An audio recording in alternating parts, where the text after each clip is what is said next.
This video is brought to you by Miniature Market. Thousands of board games, miniatures, and paints, discount prices at miniaturemarket.com.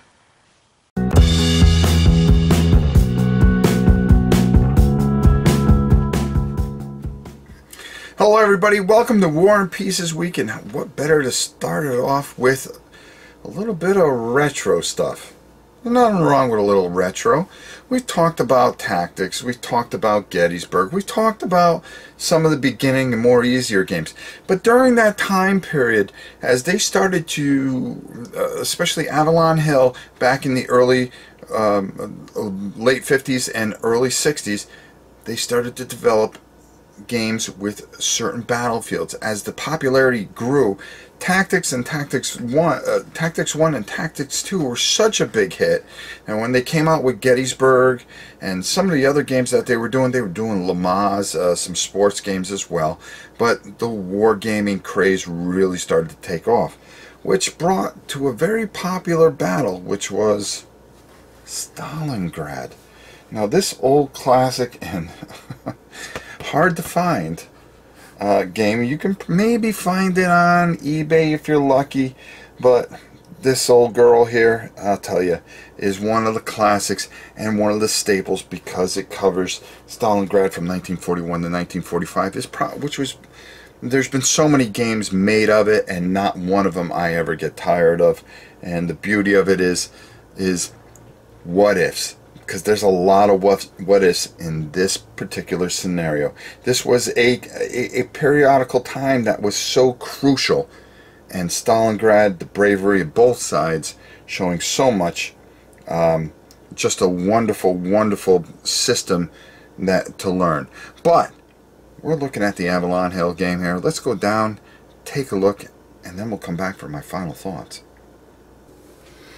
Now, as you can see here, we have the Stalingrad board, and as you can see, they really start to get really detailed here, and as you can see, the hexes are a bit smaller. Why? Because the chits are smaller, yes, and you can see how small that little chit is there.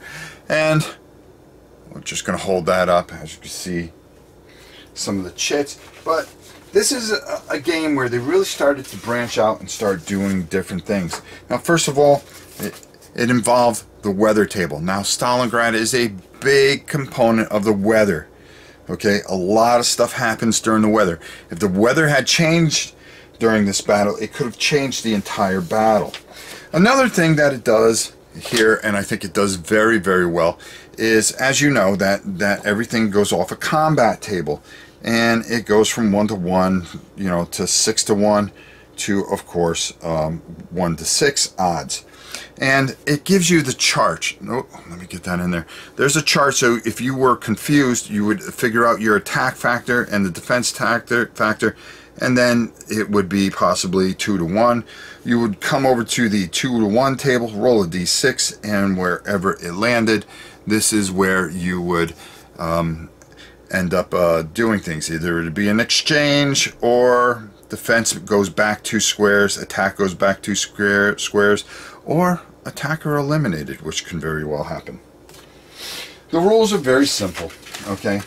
They give you a nice beginning, first time instruction, and talk to you about how long the game's going to be, how to win, how to move units, moving more than 1 unit per square, how to initiate a combat, and as you can see, you can pretty much get going with just a couple of pages, and that was the beauty of these older games. But we also have an extensive battle manual, which was a lot thicker and really gave us a bunch of different things.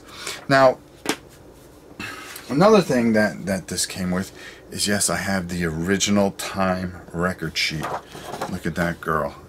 As you can see, it's banged up a little bit on one side, but hey, we can photocopy the other side, and plus it was done in pencil, so we're okay. Also in here we have read the following instructions for, well, yeah, I still even have that, for crying out loud. But everything is in here. The chits, They were smaller, but and denoted with what type of units. As you can see, they're not fancy chits like in a lot of the more modern games, but they did what they had to do. You knew what the infantry was, what your armor was, and with the 3 different factors on there, as far as the attack factor, which will be the first number, second number is the defense factor, and then the third number, which is your movement factor.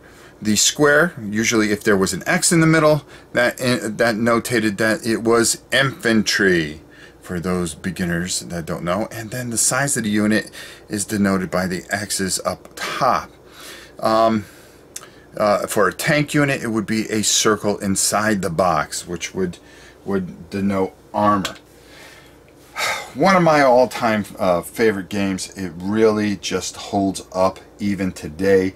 I really enjoy just the simplicity of the map, the simplicity of play, and it's just you know, you versus the snow and the weather and the mud and everything else, and just trying to hold on to Stalingrad. And that, my friends, is not an easy task.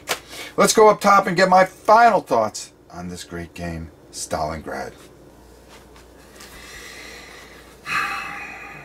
I mean, what can I say? An old classic, an oldie, goldie, however you want to put it. A game with so much character and flavor. You can see where the boards really are starting to develop some personality there, and a lot of thought is going into these games as they go forward. This is the beginning of greatness that Avalon Hill had, and the incredible run that they had. And for old board gamers like myself, just opening up the box and looking, and you just can't help but smile. I love this one. I think you should too if you get a chance to go find it. Plus, there's so many more modern versions of it, but sometimes just having the old games to learn where you were before you can go forward to where you are. That's it for this week's War and Pieces. Until next time, it's your old pal Rob. We'll see you soon.